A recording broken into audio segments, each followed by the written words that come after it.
You want to become a sous chef. Let me tell you, the task is not easy. It takes years of hard work, determination, and honestly, natural talent and skill that most of you will not possess. Unlike me, I had the innate ability to taste things better than most people and also cook better than most people. So you can take that for what it's worth. Some people got it, some people don't. But if you're still here, you possibly might have it. And there's a few things that you need to take into consideration when you want to become a chef. Well, the first thing to take into consideration is that people will yell in your face and they will make you not feel good.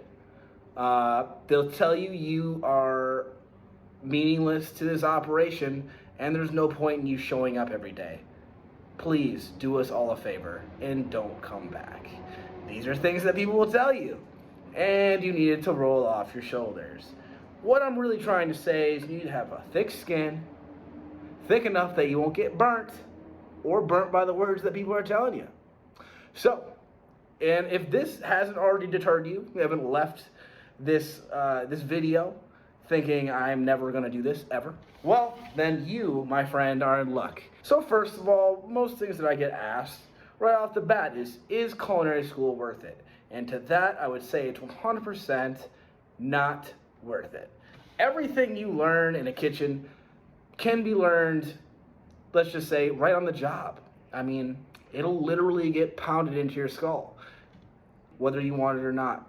The right habits will be pushed into you the higher up you go in elevation when it comes to restaurants.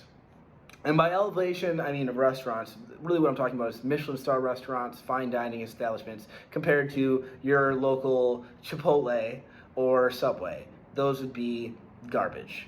Okay, that's not, it's a place to make money. It's not really a kitchen. That's not really what, you're not gonna be a chef in those places is what I'm getting at. Everybody needs money. Hey, I'm not here to judge, but let's just be real. That's not it. It's not the spot. It's not what we're talking about here. So, culinary school. If you're a home cook, yes, you can learn some great things that can really help you on your way to cooking great for whoever's at your home. Yes, all these techniques are something that you will learn and use in any type of culinary industry, any industry that has to do with culinary. I mean, honestly, like doing mother sauces, things like that, making pasta. I mean, just learning proper knife skills and techniques. These things you all will learn, but like you can learn all of this stuff in a kitchen for free, and you do it 100 more times instead of just like you spend 1 week on pasta and 1 week on this and 1 week on that. I mean, you'll just spend hundreds of hours making pasta. That's just part of the job. So that's just one thing that you really need to put into consideration while you're really kind of trying to earn your stripes and really get your experience down. So a culinary school, I would say, is not worth it. I would say it's largely based out of burnout chefs that couldn't hack it in the industry. Yeah, it's just really just chefs that don't really want to be chefs. They just have the knowledge, so they just don't want to do it anymore, and they really just don't have the balls to do their own restaurant. Personally, that's what I think. I mean, hey, to each their own. Some people's got different things. I'm just saying grow a pair. Make your own restaurant if you're going to do it. That's what it is. Just saying. And then second off, other things I get asked. The atmosphere is something that you learn to love it. It's like good whiskey. You don't just come out, kicking and screaming out your mom and saying, "Give me some whiskey." No, that comes when you get matured. You start getting the senses of adulthood, right? It's the same type of allure with a kitchen. When you want to yell at somebody and you really want to get your point across, want people to learn. It's an intense environment, right? And it's not 100% frowned upon to be a complete asshole. It's almost encouraged in some cases because otherwise people will really just bulldoze over you. People, it's a tough environment. I won't deny it. It's a very tough environment. I mean, I've had people literally I would be working saute station, and people literally try and take the stuff out of my hands, take my spatula, take everything out of my hands, and you gotta stand your ground. These are things that you need to learn, and these type of cooks will be in every single kitchen you work in. I don't care what level you're at, they will be there, and they will always be difficult to deal with. And as a chef, you need to be adept, very adept at dealing with these type of personalities. Yeah, so that's, the atmosphere is very hot, but it's cold at the same time. It's cold with the people. You gotta have good emotional intelligence. It's really just having fun with it. If you like high pressure, people in your face, like, if you like that, like if you were at one point in your life thinking, hey, I might join the military, it wouldn't bother me for somebody to get like this close to me and yell in my face and then tell me I'm a piece of shit. I mean, if that's what you're into, everyone's a little masochistic, and just it's really what the atmosphere is like. It's an intense environment. I'm an intense person, and I loved it. Really loved every minute of it. If you aren't that, I mean, you could have the utmost love for cooking. You could have the love for the food, for the finest ingredients. Magnifique. You know, you really want to make that shit great. But it doesn't matter, because being a chef, really, it's about that stuff, but that's more of what the cooks do, right? Like being a chef, unless you're owning your own restaurant, being a chef is more of, you're a manager, what you are. You just happen to have a crazy knowledge of food, is really what it is. And that will translate to the cooks respecting you, knowing that you have that knowledge of food. But you need to, it's just, you need to be good with people is one of the main things. So the atmosphere is tough, but it will build a thick skin, and it's something that everybody needs to go through. And I honestly think not enough people have gone through it in just everyday life. I can see it. I have a thicker skin than most people. Maybe I was born that way. I don't know. But if you were born like me, then you'd love it. It's a great experience. And last of all, something that I need to talk about, on the road to the path to becoming a chef, you need to realize that you're not going to make really any money. You will be very broke. Very, very, very broke. Like, I've had weekends, like, I won't even deny to you, I have purposely worked more shifts. Like, I've worked extra double shifts, 12-hour, 14-hour shifts, for the purpose is because I had no food. I didn't have enough money for food. So I would go and work to get a shift meal, come back home because I knew I wasn't getting paid for another 5 days. So I was out of money, 100% out of money.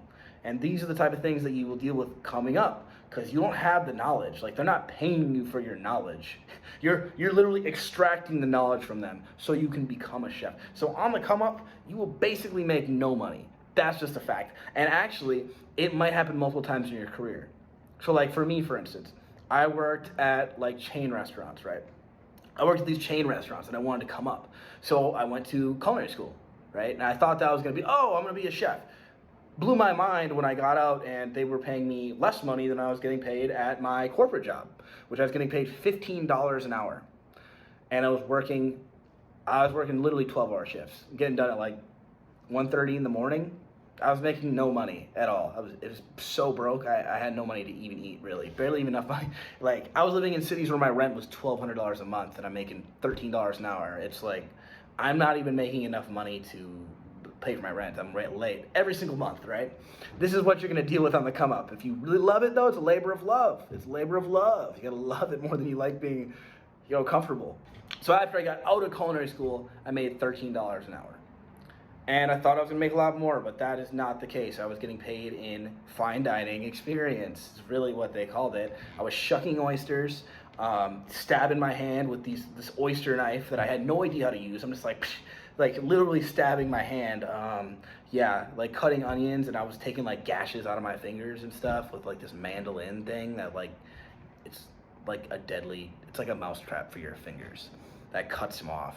So that is the type of things that this is my kind. Everybody's a little different, but I would say the money thing is pretty good all the way around. Once you start hitting chef level, you start getting paid pretty decent money though. Nothing crazy, like your first chef job you won't get paid crazy amount, but you'll get paid like, decent. You'll be getting paid like the same amount of college graduates get paid. Like the average salary is what you'll get paid. And then the farther up, it depends on where you want to go though. This is the whole thing about cooking. There's so many rabbit holes. Really will not make much money. for a large portion of your come up. The path to being a chef is a humble one, to say the least. You will get paid no money. You will basically get no respect because you don't have any knowledge. Even when you get out of culinary school, you really don't know the tips and tricks and the ways to really maneuver through the politics of a kitchen. Something you need to really learn, you need to get your thick skin. That's another thing you need. And while you're gaining these hard and soft skills, you're not gonna make much money. And that's just a fact. And this will happen until you become a chef. Once you become a chef, then you'll make more money. But there's many different types of chefs. You need to remember this. There's Michelin star chefs, there's fine dining chefs, there's elevated dining chefs, there is, pastry chefs. There's a whole bunch of different chefs, and they all get paid different amounts of money. If you want the most amount, what you do is you become a Michelin star chef or a corporate chef. Corporate chef basically takes a large amount of your creativity away, and basically you're a businessman is what you are. You're like kind of a desk jockey, I'd like to say the least. Michelin star restaurant has all the creativity. You make a lot of money, but you also have a lot of eyes looking at you. You have major and it's very hard. Most people will never make it to this point ever. I mean, it's just it's not the skill that people don't make it to the Michelin star life. It's that you need to work underneath the hardest conditions in the largest cities in the world, making no money for chefs that are, let's be honest, they have major egos, but they are the best. So it's like, it's like you're working for like an NFL player. Like, they just know they're the best, and you're taking the knowledge. I am literally stealing knowledge from you so that I can become your competitor. This is literally the name of the game. It's like, this is how it works. It's the circle of life, and that's circle of the kitchen. So I hope this helped you on your road to becoming a sous chef or a chef or a corporate chef.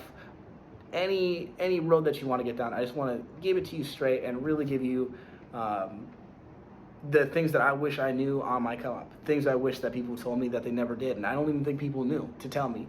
So I hope that you guys got something out of this video, and leave a comment or anything, any questions you want to know about my path to becoming a chef, and anything you want to know about me, I can tell you about it. Just comment, subscribe, like my stuff.